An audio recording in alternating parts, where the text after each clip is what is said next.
guys, so today we're going to be taking a look at the XBZ metal XBZ tank and all this.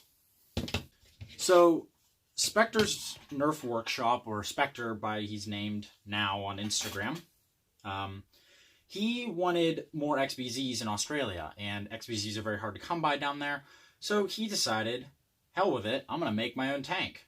And this is pretty much a big tube with some cool internals, and it makes stuff go fast. Yeah, if you ever used an XBZ and cut the pump off, this is essentially what it is. It's just a stronger and in some cases better, and actually in all cases better than a stock XBZ tank. So, what makes this better than a stock XBZ tank? Well, most people don't have that many cons for a stock XBZ tank. They're very nice. But if you're going for very high-level performance like the guys in Australia do with HPA,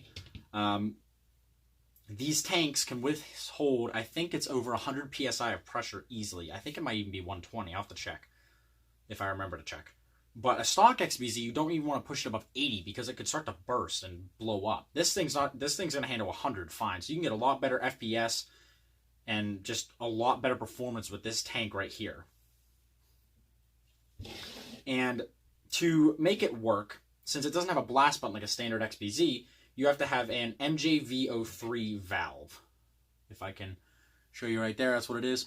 I know Foam Freaks, who's the US supplier of these, is going to be having the valves on their website, so you can purchase everything there. This is a very bad setup for this thing. A bike pump.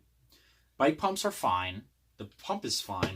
The rest of this is garbage, except for the valve that I've actually had from a past failed project. Do not use nylon threads. I already had one break inside the threading, and this is just to make a video for it, and it broke with twisting it too hard. So don't use them. Don't go to Lowe's and say, ooh, nylon, let's get that. No, do not get these. Go to Foam Freaks, do yourself a favor, and buy the actual brass ones. They're made to fit inside these valves and these.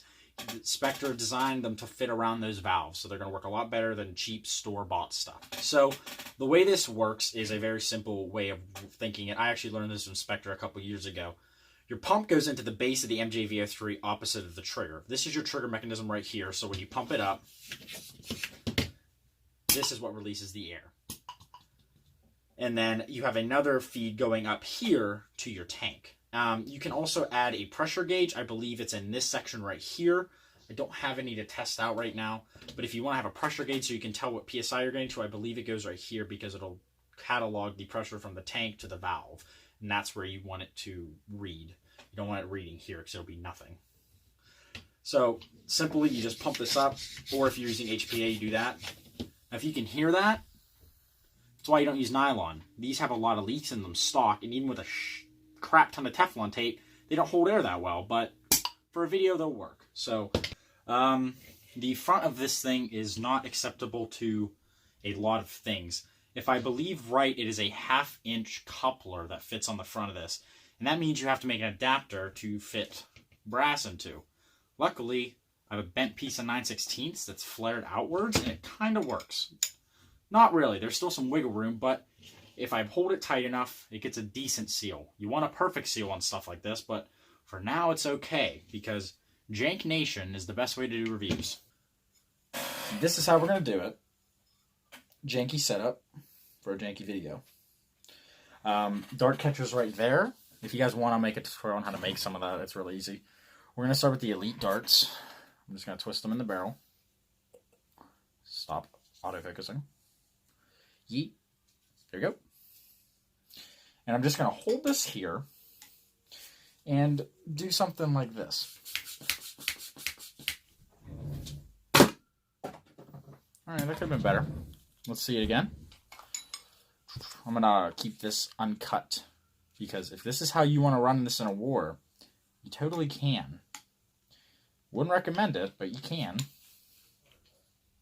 I think it's because I'm bending these so hard, it's losing more air pressure.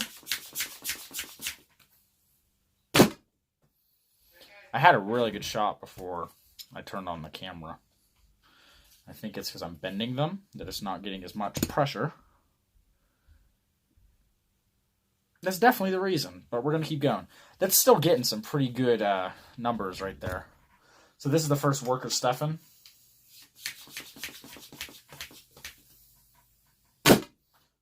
Oh no, that was an elite dart.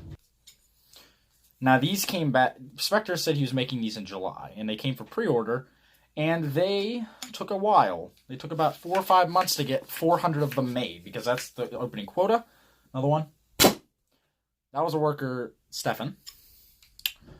He made 400 of them, got them price shipped, quoted from the company. They needed 400 to make them affordable, so 400 people bought them, or people bought multiples. I think they were about 40 for the pre-order, maybe 50, plus like $5 from Foam Freaks to. It's like, I think it was $7 to get it from ship from Spectre to Foam Freaks. They charge you for that, and then Foam Freaks to you. But now that they're at Foam Freaks, you shouldn't have to pay that. You should only have to pay it one way.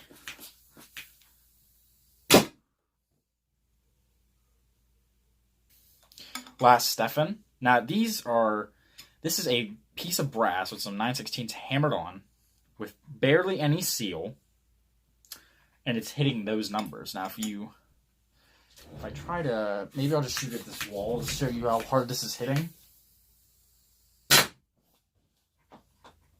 That hit me in the cheek. Already backed me. That's why you regularly worker heads, by the way. Let's shoot a Stefan off again to make it worth it. I'm not going to cut this because I want to show you guys with just little pumps how hard this thing can hit. And it flew back to me again. So let's go back to the table for a recap. So, what do I think of this tank? It is literally, if you like anything air-powered, a must-buy. This is one of my favorite things I've received this year. And I've gotten like 6 Frank Zilla blasters. This stuff's cool. But this is next level nerfing right here. So when you get the tank, this is what you get. And this is a very well machined tank. I mean, you can take this whole assembly off with a normal counterclockwise screw. It has an O-ring for sealing, so this thing is not leaking at all. This pretty much makes sure that it pushes in one way but doesn't go back the other. That's why it sits in here like this, because these flaps will push up but not allow anything to come back in, because if it does, it just stretches out even more. So that's why you put it in like this, and you won't get any leaks. And these are very well made. This whole tank is extremely well made. I'm very surprised that something this well engineered out of metal is in this hobby right now. It is next level, and they're not even that expensive. I mean, if you go on to Nerf groups and buy, sell, trade groups, you'll probably end up getting an XBZ for about $30. Spend 10 to 20 more, and you can get this with all the fittings and have something that's more powerful than an XBZ ever could because of the PSI limits. Now, do I think one of these is worth it if you're going to be doing air-powered blasters? Again, you need to be safe when using air-powered blasters because they have very high PSIs and very high power. Shoot someone point blank with this at, like, 120 PSI.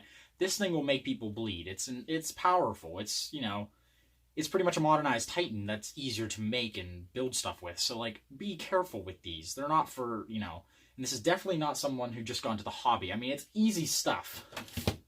You don't have to wire anything. You can honestly just have a pump like I do. I mean, I'm probably going to have a pump when I make mine because HPA is very expensive and not even allowed most places in the U.S. We balance it out with the pumps. But, like, Foam Freaks has everything you can buy on their website. So just buy everything there instead of getting this crap nylon stuff, and you'll be good. I mean, it's very simple to put forward. You might want to add its PSI gauge, but other than that, you're golden. So the only other thing I know you'll need is Teflon tape. A lot of people use Teflon tape for putting them under O-rings and springers. The actual use for these is to secure threading so it doesn't have leaks in water or air. Buy some. It's very cheap, and it'll make this thing not leak like a son of a gun. These things are much more reliable since you can take them apart and disassemble them for maintenance. They're a lot more reliable than a stock XBZ.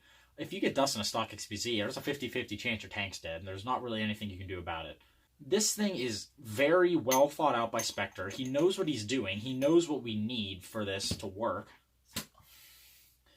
There's you know, this is all welded on. I'm pretty sure you might actually be able to remove this, but I'm not sure. I'm not going to fiddle with it because I have a good seal right now. Like, these are all custom machined parts. You know, this is a custom made piece, I'm assuming, and it's just well thought out and well executed. The Buzzbee XBZ is still great for stuff like X Salvatore's underbarrel that doesn't take that much PSI, like 40 to 60 PSI, and gets like 50-foot shots. That's a shotgun.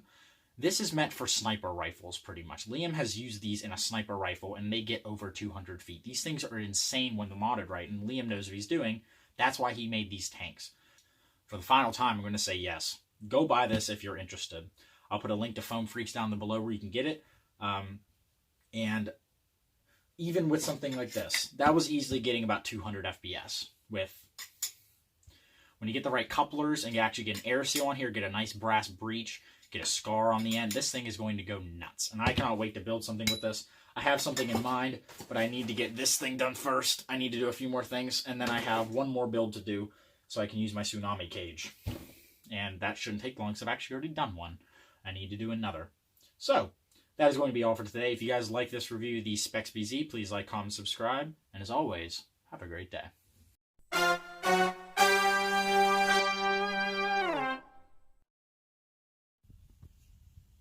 You better start sponsoring me, or I'm gonna get pissed.